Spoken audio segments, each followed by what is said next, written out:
ನಮ್ಮ ಎರಡೂ ಪಕ್ಷಗಳು ಬಿಜೆಪಿ ಮತ್ತು ಜೆಡಿಎಸ್ ಪಕ್ಷದ ಮೈತ್ರಿಯ ಒಂದು ಹೊಂದಾಣಿಕೆ ಏನಿದೆ, ಇವತ್ತಿನ ಸಭೆಯಲ್ಲಿ ಪ್ರಮುಖವಾಗಿ ಚರ್ಚೆ ಮಾಡಿರ್ತಕ್ಕಂಥದ್ದು ನಾಳೆ ನಡೀತಾ ಇರತಕ್ಕಂಥ ಪಾದಯಾತ್ರೆ ಏನಿದೆ ಜೆಡಿಎಸ್ ಪಕ್ಷದ ವತಿಯಿಂದ ಮಾಡ್ತಾ ಇರತಕ್ಕಂಥದ್ದು. ಅದರಲ್ಲಿ ಬಿಜೆಪಿಯ ನಾಯಕರುಗಳು ಸಹ ಸಾಂಕೇತಿಕವಾಗಿ ಆ ಸಭೆಯಲ್ಲಿ ಭಾಗವಹಿಸ್ತಕ್ಕಂಥ ಒಂದು ನಿರ್ಧಾರ ಎರಡೂ ಪಕ್ಷಗಳು ಮಾಡಿದ್ದೇವೆ. ಈಗಾಗಲೇ ಬಿಜೆಪಿಯ ವತಿಯಿಂದ ಬಿಡದಿಯ ಒಂದು ಇಂಟಿಗ್ರೇಟೆಡ್ ಟೌನ್ಶಿಪ್ ನ ವಿಷಯದಲ್ಲಿ ಅಲ್ಲಿಯ ರೈತರ ವಿರೋಧ ಏನಿದೆ, ಆ ವಿರೋಧವನ್ನ ಗಮನದಲ್ಲಿಟ್ಟುಕೊಂಡೇ ನಾವುಗಳು ಇವತ್ತು ಸರ್ಕಾರದ ಈ ಒಂದು ರೈತ ವಿರೋಧಿ ನೀತಿಯನ್ನ ಖಂಡಿಸಿ ಎರಡೂ ಪಕ್ಷಗಳು ಏನು ಹೋರಾಟ ಮಾಡಿದ್ದೇವೆ ಅದನ್ನ ಮುಂದುವರಿಸತಕ್ಕಂಥದ್ದು ಒಂದು ತೀರ್ಮಾನ. ಅದಕ್ಕಿಂತ ಪ್ರಮುಖವಾಗಿ ಇವತ್ತು ಅಶೋಕ್ ಅವರು, ನಾನು, ನಾರಾಯಣ ಸ್ವಾಮಿ ಅವರು, ನಮ್ಮ ಪಕ್ಷದ ಶಾಸಕಾಂಗ ಪಕ್ಷದ ನಾಯಕರು ಸುರೇಶ್ ಬಾಬು, ಭೋಜೇಗೌಡರು ಮತ್ತು ಲೋಕಸಭಾ ಸದಸ್ಯರು ಮಲ್ಲೇಶ್ ಅವರು ಮತ್ತು ರವಿಕುಮಾರ್ ಅವರು ನಾವೆಲ್ಲರೂ ಸೇರಿ ಇವತ್ತು ಚರ್ಚೆ ಮಾಡಿರ್ತಕ್ಕಂಥದ್ದು ಪ್ರಮುಖವಾಗಿ ಮುಂದಿನ ವಿಧಾನಸಭೆ ಕಲಾಪ ಏನಿದೆ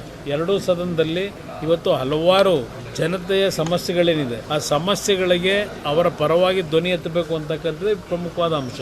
ಈ ಸರ್ಕಾರದ ಹಲವಾರು ಜನವಿರೋಧಿ ನೀತಿಗಳಿರ್ಬೋದು ಮತ್ತು ಈ ಸರ್ಕಾರದಲ್ಲಿ ಇವತ್ತು ಮಂತ್ರಿಮಂಡಲದಲ್ಲಿ ಇರ್ತಕ್ಕಂಥ ಒಂದು ಸದಸ್ಯರುಗಳ ಮಂತ್ರಿಗಳ ಏನು ಬ್ಯಾಕ್ ಗ್ರೌಂಡ್ ಇದೆ, ಈಗಾಗಲೇ ಕೆಲವು ವಿಷಯದಲ್ಲಿ ಕಾನೂನಿನ ವ್ಯಾಪ್ತಿನಲ್ಲಿ ಇವತ್ತು ಟೀಕೆಗಳು ಕೆಲಸ ನಡೀತಾ ಇರತಕ್ಕಂಥದ್ದು ಏನಿದೆ ಕಾನೂನಿನ ಹಿನ್ನೆಲೆಯಲ್ಲಿ ಇವತ್ತು ತನಿಖೆಗಳು ಸಹ ಇದೆ. ತನಿಖೆಯಲ್ಲಿ ಇರ್ತಕ್ಕಂಥವ್ರಿಗೆ ಏನು ಮಂತ್ರಿಮಂಡಲದಲ್ಲಿ ಇದ್ದಾರೆ ಅದರ ಬಗ್ಗೆನೂ ಚರ್ಚೆ ಪ್ರಮುಖ ಆಗಬೇಕು ಅನ್ನೋದು ಒಂದು ಭಾಗ.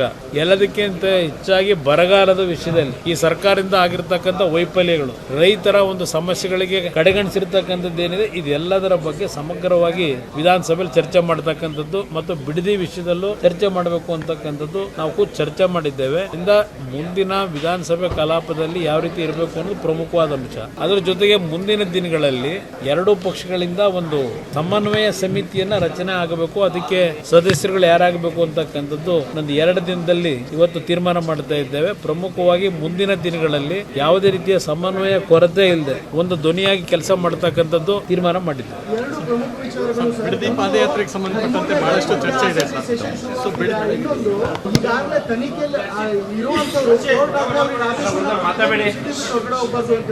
ಅಂತವ್ರನ್ನ ಈಗ ಕ್ಯಾಬಿನೆಟ್ ನಲ್ಲಿ ಇನ್ಕ್ಲೂಡ್ ಮಾಡಿದ್ರೆ ಅದನ್ನ ಸೆಲೆಬ್ರೇಟ್ ಮಾಡಲಾಗ್ತಿದೆ. ಮತ್ತೊಂದು ಕಡೆ 13ನೇ ತಾರೀಕಿಂದ ಈಗ ಸೆಷನ್ ಸ್ಟಾರ್ಟ್ ಆಗ್ತಿದೆ. ಬಿಡದಿಯ ಟೌನ್ ಪ್ರಾಜೆಕ್ಟ್ ಅನ್ನ ರಿಯಲ್ ಎಸ್ಟೇಟ್ ಪ್ರಾಜೆಕ್ಟ್ ಅಂತ ಹೇಳಿ ಈಗಾಗಲೇ ಅನೌನ್ಸ್ ಮಾಡಿದೆ ಬಿಜೆಪಿ ಜೆಡಿಎಸ್ ಇಂಡಿಯಾ. ಇವೆರಡು ಎಷ್ಟು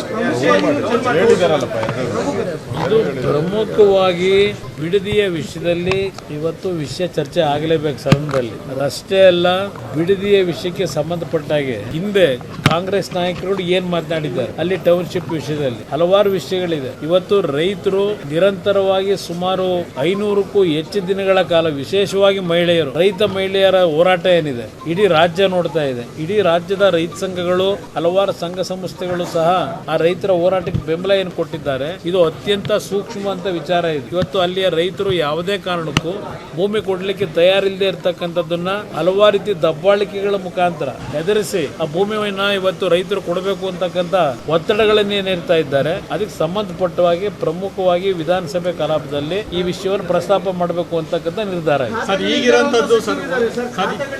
ಸಚಿವರು ಈಗ ರಾಜ್ಯದಲ್ಲಿ ಬರಗಾಲ ಇದೆ, ಮತ್ತೊಂದು ಕಡೆ ಖಾತೆಗಳಿಲ್ಲದೆ ಇರುವಂತಹ ಸಚಿವರು ಇದನ್ನ ಹೇಗೆ ನೋಡ್ತೀರಾ, ಹೇಗೆ ತಗೊಳ್ತೀರಾ? ಈ ಸರ್ಕಾರ ಈ ಒಂದು ರಾಜ್ಯದಲ್ಲಿ ಕಳೆದ ಚುನಾವಣೆಯಲ್ಲಿ 2023 ಚುನಾವಣೆಯಲ್ಲಿ ಅಧಿಕಾರಕ್ಕೆ ಏನು ಬಂದರು, ಮೊದಲು ಮುಖ್ಯಮಂತ್ರಿಯ ಪದವಿಯ ವಿಷಯವನ್ನೇ ಇಟ್ಕೊಂಡು 3.5 ವರ್ಷ ಕಾಲ ಕಳೆದಿದ್ದಾರೆ. 3 ವರ್ಷ ಕಾಲ ಕಳೆದ್ರು. ಈಗ ಮಂತ್ರಿಮಂಡಲದ ರಚನೆಗೆ ನಾನು ಮಂತ್ರಿ ಆಗಿಲ್ಲ ಅಂತಕ್ಕಂಥ ಒಂದು ಅಸಮಾಧಾನ ಏನು ವ್ಯಕ್ತಪಡಿಸ್ತಾ ಇದ್ದಾರೆ. ಆ ಒಂದು ಅಸಮಾಧಾನವನ್ನ ಸರಿಪಡಿಸ್ತಕ್ಕಂಥದ್ದಕ್ಕೆ ಇವರು ಸಮಯ ಮೀಸಲಾಗಿದೆ. ಈಗ ಮುಖ್ಯಮಂತ್ರಿ ಸ್ಥಾನ ಅಂತ ಹೇಳಿ ಸಮಯ ವ್ಯರ್ಥ ಮಾಡಿದ್ರು, ಜನಗಳ ಕಷ್ಟ ಸುಖ ನೋಡಲಿಲ್ಲ. ಈಗ ಇನ್ನೊಂದು ರೀತಿಯಲ್ಲಿ ಏನು ಪ್ರಾರಂಭ ಆಗಿದೆ, ಇದು ಆ ಪಕ್ಷದ ದಿವಾಳಿತನ ಏನಾಗಿದೆ, ಆ ದಿವಾಳಿತನ ಇವತ್ತು ಎದ್ದು ಕಾಣ್ತಾ ಇದೆ. ಇಲ್ಲಿ ನಮಗೆ ಆ ಪಕ್ಷದ ನಡವಳಿಕೆ ಅವ್ರಿಗೆ ಸೇರಿದ್ದು. ಆದರೆ ಇಲ್ಲಿ ರಾಜ್ಯದ ಪರಿಸ್ಥಿತಿ ಏನಾಗ್ತಿದೆ, ಇವತ್ತು ಇಲಾಖೆಗಳಲ್ಲಿ ಮಂತ್ರಿಗಳು ಕೆಲಸ ಮಾಡ್ತಕ್ಕಂಥದ್ದಕ್ಕೆ ಇಲಾಖೆ ಹಂಚಿಕೆನೂ ಮಾಡದೆ ಇವತ್ತು ಯಾವುದೇ ರೀತಿಯ ಆಡಳಿತದಲ್ಲಿ ನಾವು ಒಂದು ಸಮರ್ಥವಾದಂಥ ಕಾರ್ಯಕ್ರಮವನ್ನು ಕಾಣ್ತಾ ಇಲ್ಲ. ಇದೆಲ್ಲವನ್ನ ವಿಧಾನಸಭೆ ಕಲಾಪದಲ್ಲಿ ಚರ್ಚೆ ಮಾಡಿ. ಪ್ರಮುಖ ಇರುವಂತದ್ದು ಬಿಡದಿ ಪಾದಯಾತ್ರೆ ನಾಳೆಯಿಂದ ಆರಂಭ ಆಗ್ತಾ ಇದೆ ಸರ್.